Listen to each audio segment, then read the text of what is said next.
Marcos capítulo 9, versículos 14 al 29 y Mateo capítulo 17, versículo 14 al 21. Estamos en la serie Milagros de Jesús y hoy veremos sobre uno de los pasajes que llama mucho la atención de mucha gente, donde escuchamos al Señor decir: esta clase de demonio no sale sino con oración y ayuno. Así que vamos a ver todo el contexto de esa historia. Empezando con Marcos 9, versículo 14. Cuando llegaron a donde estaban los otros discípulos, vieron que a su alrededor había mucha gente y que los maestros de la ley discutían con ellos. Tan pronto como la gente vio a Jesús, todos se sorprendieron y corrieron a saludarlo. ¿Qué estás discutiendo con ellos?, les preguntó. Maestro, respondió un hombre de entre la multitud. Y acercándose a Jesús y arrodillándose delante de él, dijo: Señor, ten compasión de mí, ten compasión de mi hijo. Lucas 9, versículo 38, la misma historia añade que ese era un hijo único. Y sigue en Mateo 17. Le dan ataques y sufre terriblemente.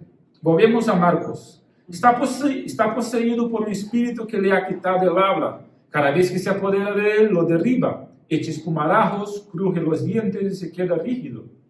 Seguimos con Mateo 17, versículo 15.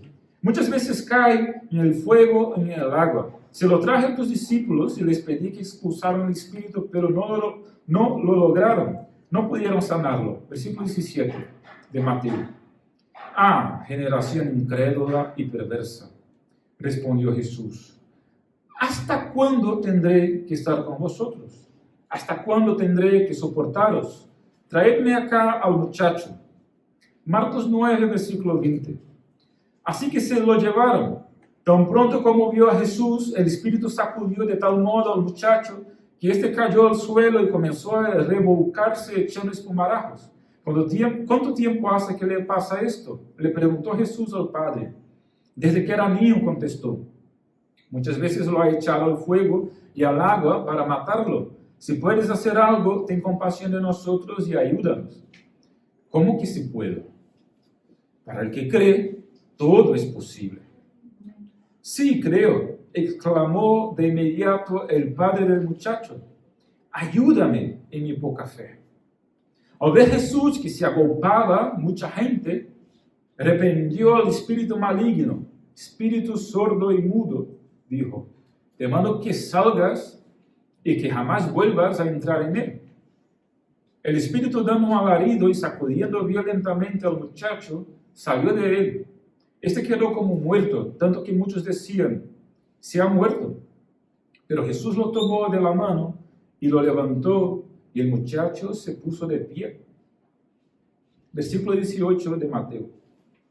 Y quedó sano desde aquel momento. Lucas capítulo 9, versículo 38, añade que todos se quedaron asombrados de la grandeza de Dios. Ahora el versículo 19 de Mateo 17. Entonces los discípulos se acercaron a Jesús y en privado le preguntaron: ¿por qué nosotros no pudimos expulsarlo? Versículo 20. Les respondió Jesús: por vuestra poca fe. Os aseguro que si tuvierais fe tan pequeño como un grano de mostaza, podríais decirle a esta montaña: trasládate de aquí para allá, y se trasladaría. Para vosotros nada resultaría imposible. Pero esta clase de demonios no sale sino con oración y ayuno. Puedo comprender algo de lo que pasó con Jesús y los discípulos en aquella ocasión. La primera vez que me deparé con una persona poseída, tenía como 17 años. Estaba con unos amigos haciendo evangelización de casa en casa. Batía de puerta en puerta para predicar a Jesús en mi barrio. Y en aquella ocasión éramos un grupo de jóvenes bastante animados y avivados, por así decirlo, ¿no? Es decir, que estábamos con todo el fuego en el corazón y la pasión del Señor, ¿no? Bueno, esa pasión todavía quema en mi corazón, por eso predico el Evangelio. Y tenía yo allí 17 años, estaba con una amiga de 16 y éramos un grupo de unos 8 jóvenes de nuestra iglesia. Yo les lideraba ya en aquel entonces. Y cada noche, era verano, estábamos de vacaciones, y cada noche, en nuestro propio barrio, salíamos para predicar el Evangelio, batiendo de puerta en puerta. Y en aquella ocasión nos habíamos dividido en 3 grupos de 2, porque estábamos 6 aquella noche. Y fui mi amiga y yo, que se llama Daniel, evangelizando. Pues la primera puerta que hemos batido en aquella noche, tarde-noche por así decirlo, pues nos atendió una mujer con su hija. Entramos a su casa, a su piso, empezamos a compartir con ella el Evangelio, tal y cual. Y la mujer muy interesada, quería conocer más del Señor, saber más, estaba interesada en lo que estábamos leyendo de la Biblia. Hasta que aquella mujer asintió a orar con nosotros, ¿no? Y Daniel, mi amiga, pues empezó a hacer una oración con ella, de manera que ella repetía la oración también, porque ella no sabía muy bien cómo hacerlo, y Daniel, mi amiga, me dijo a ella que podía ayudarla. Vale, pues empezó la oración, y la mujer repitiendo. Pero cuando Daniel oró, entrego mi vida a Jesús, cuando la mujer iba a repetir esa frase, ¡pum!, se cayó. Lo he visto yo, porque estaba con los ojos abiertos. Ellas estaban con los ojos cerrados, yo no, yo estaba pendiente. La mujer cayó y empezó más o menos con lo que más o menos como el texto aquí describe, ¿no? Echando espumarajos, se cayó y empezó a gritar, y su cara se transformó completamente.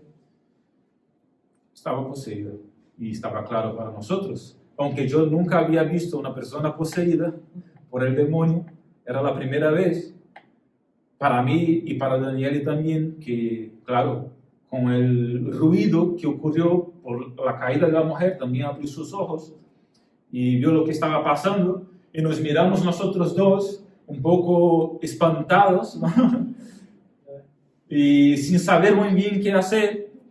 Nos miramos uno al otro, sabíamos muy bien lo que estaba pasando, y no estaba nuestro pastor, no estaba nadie más, éramos nosotros dos allí, yo con 17, ella con 16, y la mujer poseída. Y empezó ella, la mujer, a rastejar como una serpiente en todo el piso, para acá y para allá. Y la niña, la hija de la mujer, asustada también, era una adolescente. Y como dije, nos miramos nosotros dos, Daniel y yo, y así, sin hablar, ya sabíamos qué hacer. Pues vamos a orar por la mujer. Vamos a meter nuestra mano en su cabeza y vamos a orar por ella, para ver si, en nombre de Jesús, a ver si el demonio sale. Total. Empezamos a orar por ella, imponiendo las manos, rogando al Señor que quitara de aquella mujer aquel espíritu maligno, en el nombre de Jesús. Y después de no sé cuánto tiempo orando, no sé sinceramente si pasó media hora, una hora y media, no sé cuánto tiempo estábamos allí, nos quedamos allí en aquella casa orando, y imponiendo las manos sobre aquella mujer. Realmente no me acuerdo, pero al final el demonio salió, para la gloria de Dios, y la mujer volvió a su sano juicio, por así decirlo. Y terminó su oración diciendo: Señor, entrego a ti mi vida. Y Daniel y yo, ya podéis imaginaros, salimos de allí flipando. ¡Wow! Dos jovencitos que con ganas de servir al Señor, pero sin saber mucho de la vida y de esas cosas espirituales, pero con muchas ganas. ¡Wow! ¡Qué experiencia! Salimos flipando, casi como los discípulos, cuando la primera vez que fueron enviados por Jesús, ¿os acordáis? Y los discípulos volvieron flipando también: Señor, que en tu nombre los demonios salen, que en tu nombre ocurre eso y aquello. Y los discípulos estaban, wow, asombrados con aquello. Y Jesús les dijo: hijos, yo he visto a Satanás caer del cielo como un rayo.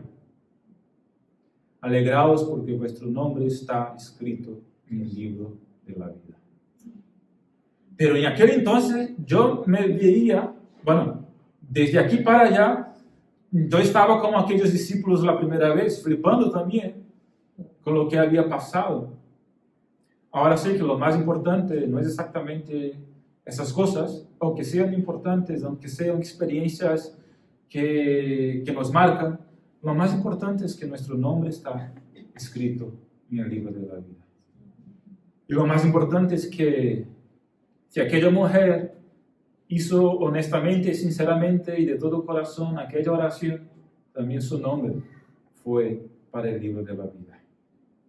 Pero me puedo identificar aquí, ¿saben por qué?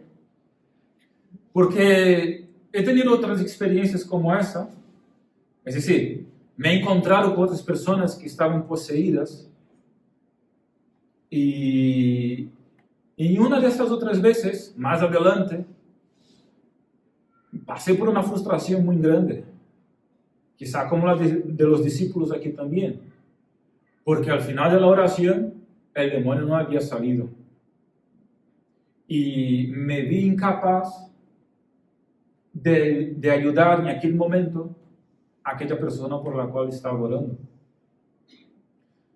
Y en aquel entonces fue una frustración también muy grande para mí y yo no pude comprender por qué aquello había ocurrido.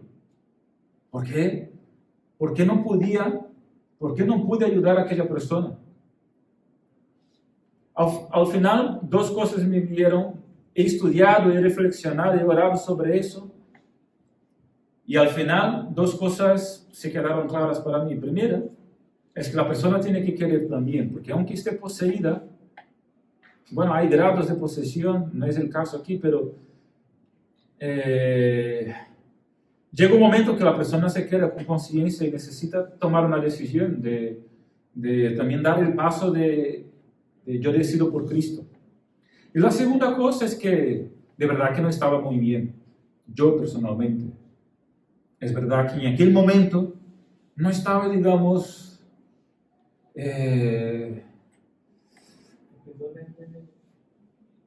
espiritualmente fuerte.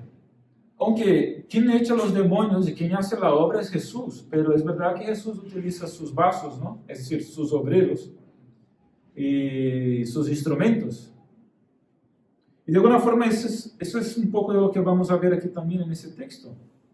Cuando dijo Jesús, esa clase no sale sino con oración y ayuno. Los discípulos querían hacerlo, oraron para ello, pero no lo pudieron. Llegó Jesús y lo pudo.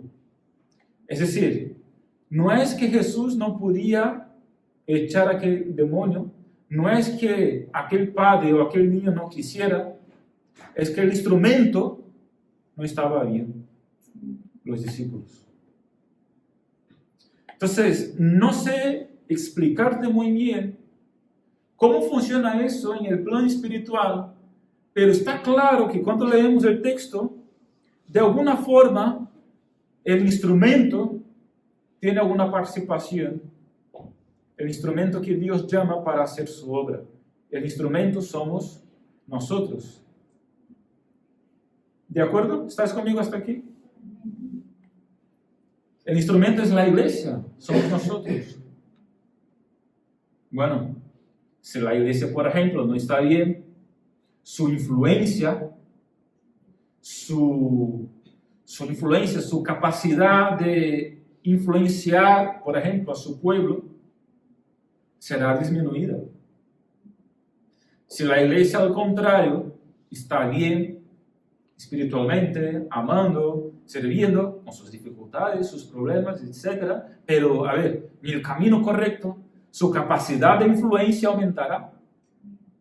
Entonces, de alguna forma, el instrumento tiene participación en la obra que el Señor nos llamó a hacer. Bueno, entonces ese es un plan de introducción. ¿Vale? Ahora, vamos a algunos puntos que podemos sacar aquí de ese texto. Lo primero es el contexto. Porque Jesús viene de dónde? Si leemos Marcos y Mateo, vamos a ver que Jesús viene de la montaña, donde tuvo también una experiencia sobrenatural, la experiencia de la transfiguración. Se llevó consigo Pedro, Juan y Santiago, se llevó consigo a la montaña y tuvieron allí experiencia sobrenatural en la montaña de la transfiguración. Imaginaos cómo se bajó de allí, de aquella montaña, Pedro, Tiago, Santiago y Juan, y el propio Jesús, aunque Jesús era el propio Dios. Entonces, de la montaña bajaron al valle, de la gloria bajaron a donde estaba la multitud, a donde el diablo se estaba manifestando. Los discípulos, los tres, querían hacer una tienda en la montaña, pero Jesús dijo, no, bajémonos. Porque esa experiencia en la montaña está muy bien, pero el ministerio lo hacemos en el valle. Y eso ya nos enseña algo. Necesitamos experiencias sobrenaturales con el Señor, tener nuestro tiempo de intimidad con el Señor, tener nuestro tiempo de comunión con el Señor. Pero no podemos quedarnos en la montaña, sino que nuestro ministerio lo hacemos en el valle, es decir, junto con el pueblo, junto con la multitud, junto con las personas. No somos llamados a vivir en un monasterio, sino que en mitad del pueblo, junto con la gente, comiendo y bebiendo con los pecadores, como hizo Jesús, y siendo influencia en sus vidas. En la montaña vamos, la montaña aquí entre comillas, es decir, en la comunión con Dios vamos a buscar esa comunión y a ser fortalecidos espiritualmente y a tener fuerzas y capacidad espiritual para cuando lleguemos al valle y nos encontremos con los enemigos, tengamos respuesta de parte de Dios y poder espiritual de parte de Dios y estemos llenos del Espíritu Santo para poder actuar en el valle. Aquí ya aprendemos algo bastante importante. Segundo, Jesús tiene autoridad sobre los espíritus malignos. Jesús tiene autoridad sobre los espíritus malignos. Echó a esos espíritus malignos de aquel muchacho y echó muchos otros de muchas otras personas. Y cuando oramos por alguien que está en una situación así, oramos en el nombre de Jesús, como se tiene que hacer. Porque nosotros no tenemos capacidad. Aunque el instrumento, de alguna forma, tenga su, digamos, su actuación, como vamos a ver, como estamos viendo, el poder es de Jesús. La autoridad está en Jesús. El instrumento tiene su actuación y esa actuación tiene relación con el tanto de Jesús que ese instrumento tiene en su propia vida. Con cuánto de Jesús esa persona está ahora mismo. Porque Jesús es quien tiene la autoridad sobre los espíritus malignos, sobre nuestras vidas, sobre la naturaleza, sobre todo, por encima de todo. A Jesús toda honra, toda gloria y todo honor. Punto 3. El problema todo allí fue la falta de fe. El problema todo fue la falta de fe. de los discípulos. Es verdad que el padre del muchacho tenía poca fe. El padre del muchacho tenía poca fe. Hemos leído en Marcos. Señor, ayuda en mi poca fe, dijo él, ¿no? Pero cuando aquel padre fue desafiado por Jesús, el poco de fe que tenía la confesó. Y fue humilde lo suficiente para pedir al Señor que le ayudara. El hombre dijo, Señor, ayúdame en mi poca fe. Jesús dijo, si puedo, todo es posible al que cree. Señor, yo creo.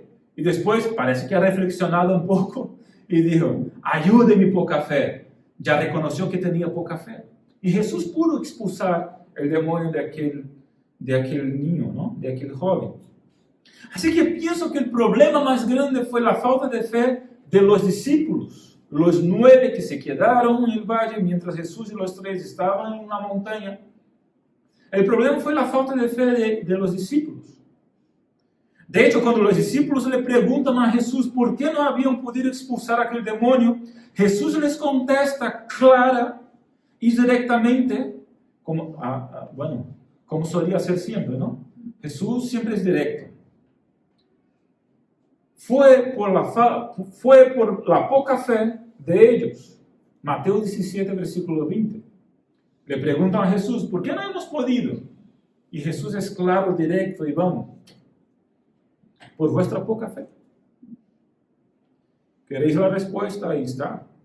Así que las palabras de Jesús en Mateo 17, versículo 17, fue para los discípulos. Oh generación incrédula, ¿hasta cuándo estaré con vosotros? ¿Hasta cuándo tendré que soportaros? Porque Jesús estaba hablando de la poca fe de los discípulos. Bueno, así que de ahí vemos que hay un tipo de fe que es mensurable, es decir, que se puede medir. Hay un tipo de fe que es dinámica, puede disminuir y puede aumentar. Vamos a ver algunos tipos de fe que hay. Primero, la fe salvífica o la fe salvadora. Los tipos de fe que hay en el Nuevo Testamento. Esa fe, en cierto sentido, la fe salvadora, es estática, es decir, no se mueve, no se puede medir. Es cuando uno deposita toda su confianza para su perdón y salvación únicamente en Cristo. Uno cree de una vez y por siempre en Cristo, como su único y suficiente Salvador. Y en ese sentido no hay como creer más o creer menos. No hay como estar medio salvo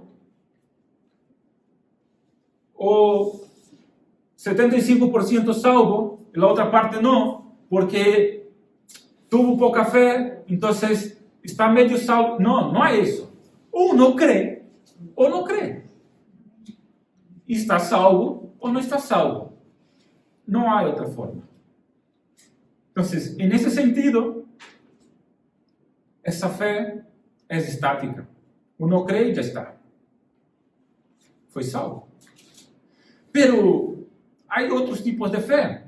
Un segundo tipo de fe. Fe en un cuerpo de doctrinas. Es decir, fe en una confesión de fe. Por ejemplo, ¿cuál es nuestra confesión de fe? Tenemos una confesión de fe como iglesia. Y está allí dispuesto todo lo que creemos. Creemos en Jesús como único y suficiente Salvador, en el Espíritu Santo, en la Santa Trinidad, en la Biblia como palabra de Dios, única autoridad para nuestras vidas.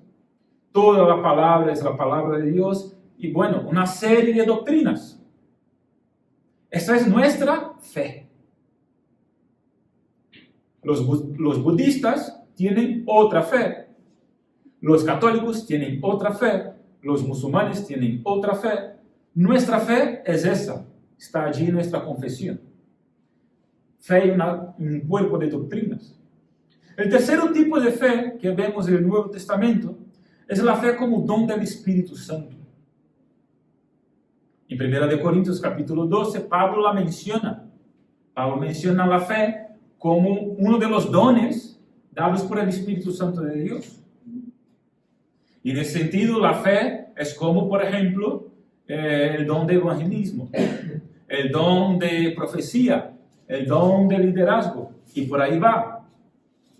Esa fe en cierto sentido es dinámica. Como todos los demás dones, pues podemos crecer en ello.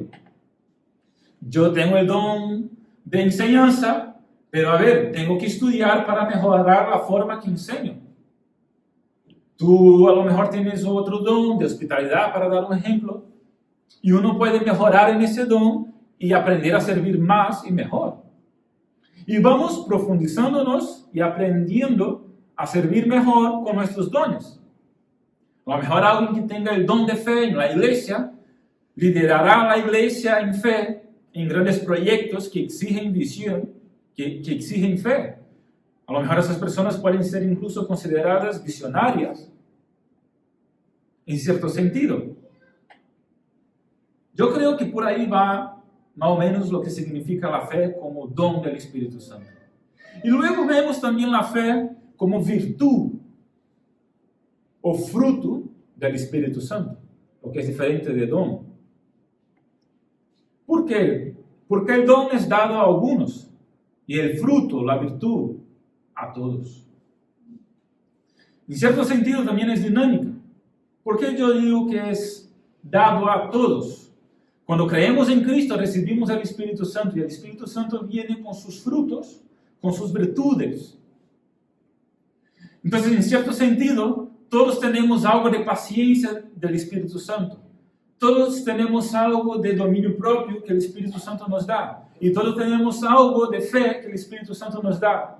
Lo que ocurre es que tenemos que aumentar, tenemos que mejorar, tenemos que desarrollar esos frutos y esas virtudes en nuestras vidas. O más bien, tenemos que dejarnos ser mejorados o ser trabajados por el Espíritu Santo para que esos frutos aumenten su influencia y su poder en nuestras vidas.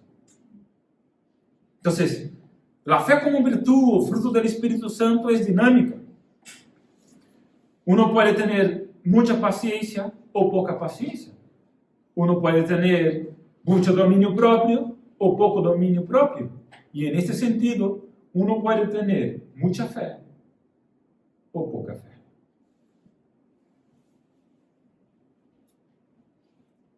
Así que lo que hace falta para que la fe y el sentido de la virtud, del fruto, crezca en nuestras vidas, lo que hace falta es que nos llenemos cada día más del Espíritu Santo. Y para llenarnos del Espíritu Santo, hace falta comunión con Él. Y ahí entra la oración y el ayuno.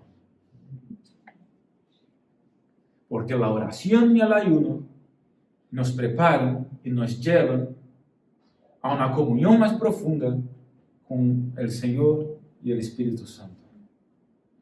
Todos los tipos de fe vienen de la palabra de Cristo o del propio Cristo.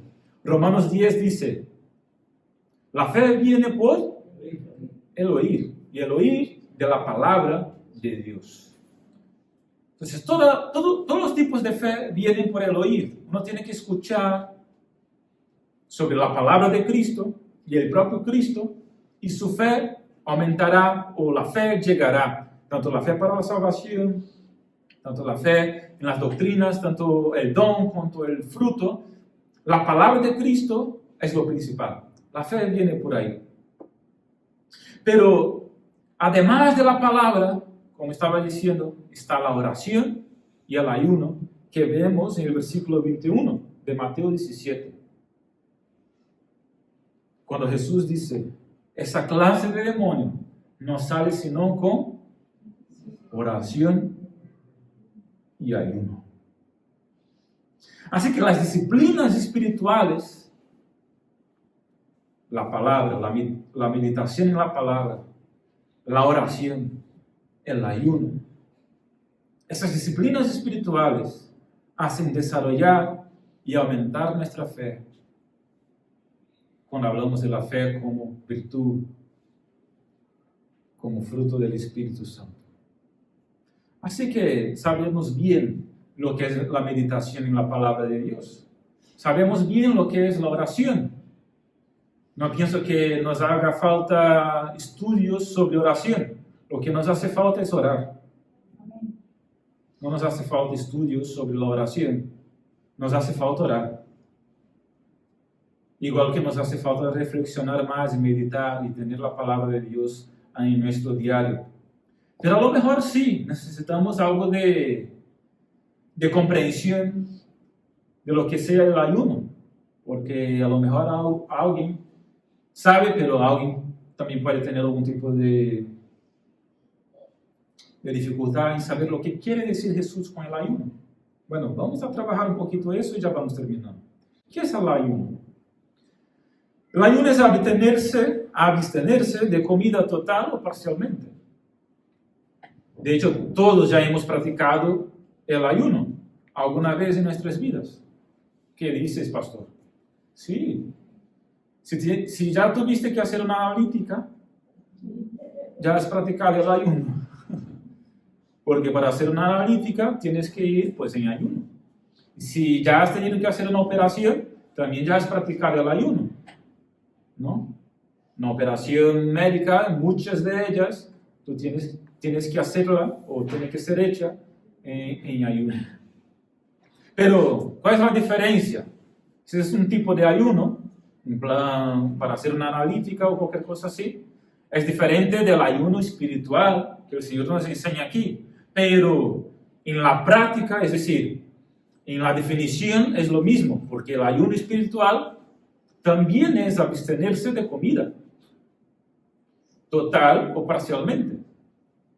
Lo que pasa es que nos abstenemos de comida total o parcialmente, no para hacer una analítica o una operación, sino que para buscar más profundamente al Señor. Entonces, en ese tiempo de ayuno, no vamos al médico, vamos a la palabra. Vamos a nuestra habitación a arrodillarnos para buscar al Señor en oración. ¿Y por qué el ayuno? Porque de alguna forma el ayuno, la falta de comida, debilita nuestra carne, nuestro cuerpo. Y cómo eso ocurre en el plano espiritual tampoco puede explicártelo, pero de alguna forma eso, pues, como que prepara nuestro cuerpo para buscar más profundamente al Señor y tener una comunión, digamos, más profunda con Él. No es que quien no haga ayuno nunca pueda tener una comunión con el Señor, que no es eso, ¿no? Sino que es una disciplina espiritual más, es una práctica espiritual más, y por lo que dice Jesús aquí en su palabra, también bastante importante, porque esa clase no sabe sino con oración y ayuno. Y el ayuno es eso, abstenerse de comida sólida, total o parcialmente, de comida total o parcialmente. ¿Por qué? Porque puede ser total, es decir, te abstienes de tanto de comida sólida como líquida, si es un ayuno total, o un ayuno parcial, te abstienes solamente de comida sólida y sigues tomando agua, por ejemplo. Luego está otro tipo de ayuno, por ejemplo, el ayuno de algunas comidas específicas, como lo hizo Daniel en el Antiguo Testamento, que comió por una semana solo verduras y legumbres, ¿no? Y agua. Eso es otro tipo de ayuno también de algunas comidas específicas. Pero lo que voy es que el ayuno es una práctica espiritual, bíblica del Nuevo Testamento para nuestro tiempo. Y yo os animo a que lo hagáis, a que lo practiquéis, a que lo practiquemos como iglesia, como hermanos. A lo mejor no habíais escuchado sobre eso aún, pero aquí estoy yo aprovechando de esa serie y de lo que dijo Jesús aquí para animarte a eso y animarme a mí mismo y animarnos a nosotros todos, porque es una práctica que el Señor nos enseña, que nos capacita espiritualmente para el ministerio, nos capacita espiritualmente para la lucha espiritual, para la batalla espiritual. Porque Jesús estaba involucrado con sus discípulos en una batalla espiritual.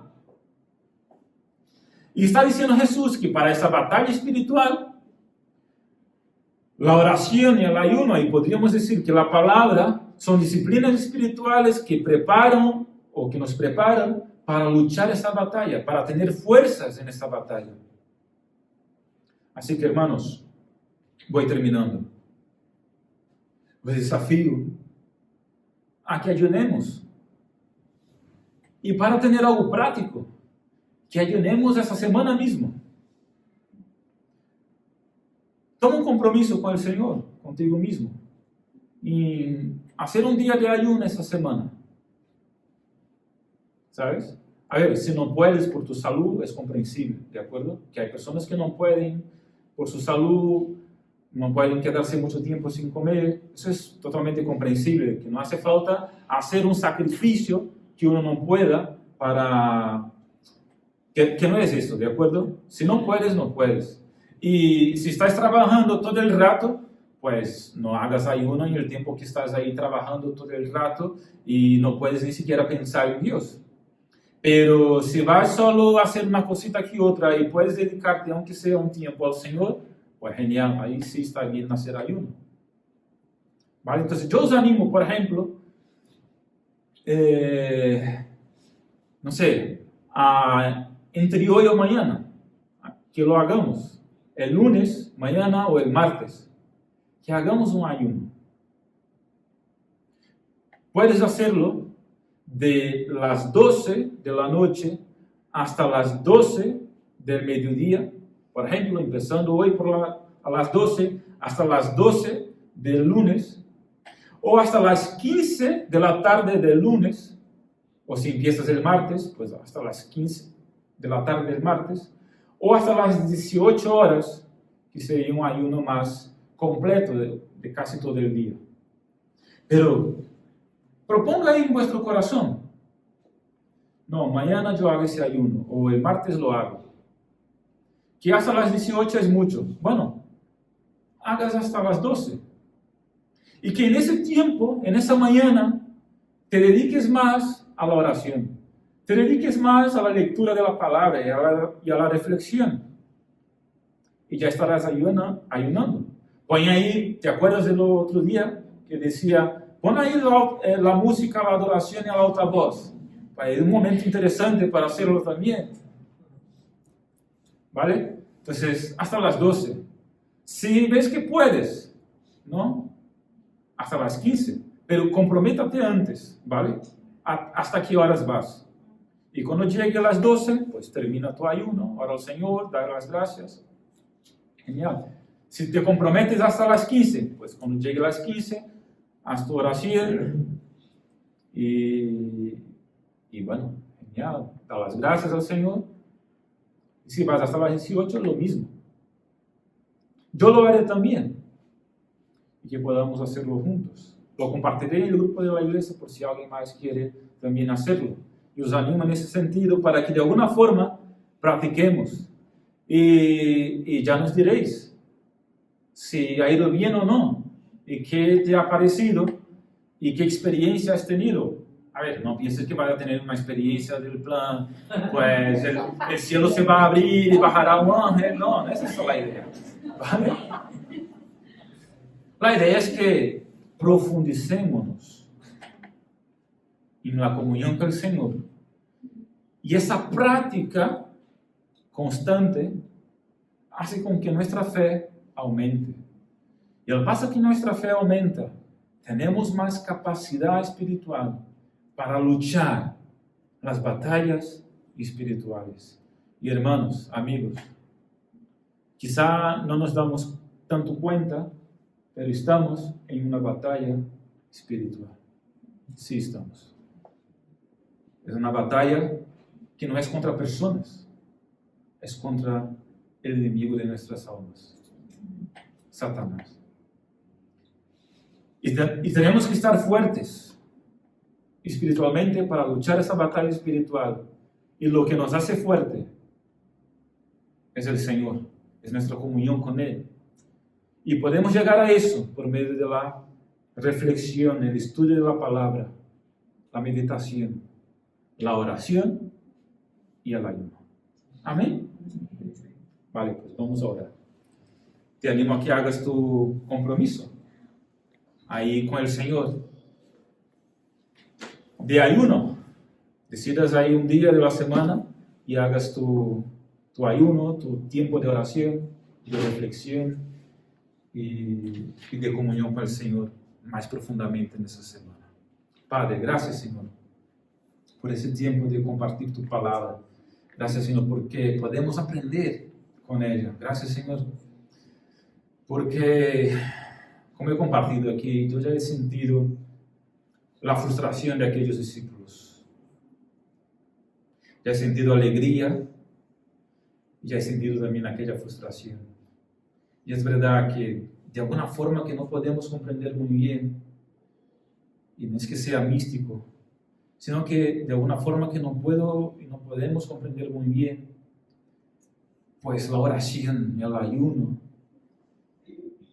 todo eso tiene una influencia en nuestra vida, y nosotros como instrumentos tuyos, y eso nos capacita para tu obra. Aquellos discípulos no estaban preparados en aquel momento, se quedaron avergonzados. No queremos estar avergonzados, Señor. En esa lucha espiritual, en esa batalla espiritual, que a veces no lo vemos, pero estamos en ello. Queremos estar preparados y fuertes para esa batalla. Así que llévanos, Señor, a tener una constancia en nuestras disciplinas espirituales. Más bien, las tres que hemos mencionado aquí. La reflexión en tu palabra, el estudio de tu palabra, la oración y el ayuno, para que nuestra fe aumente, al paso que aumente nuestra comunión contigo y nuestra relación contigo. Bendice a mis hermanos y a esa iglesia, a tu iglesia, para la gloria de tu nombre. Amén. Dios los bendiga, hermanos. Feliz semana.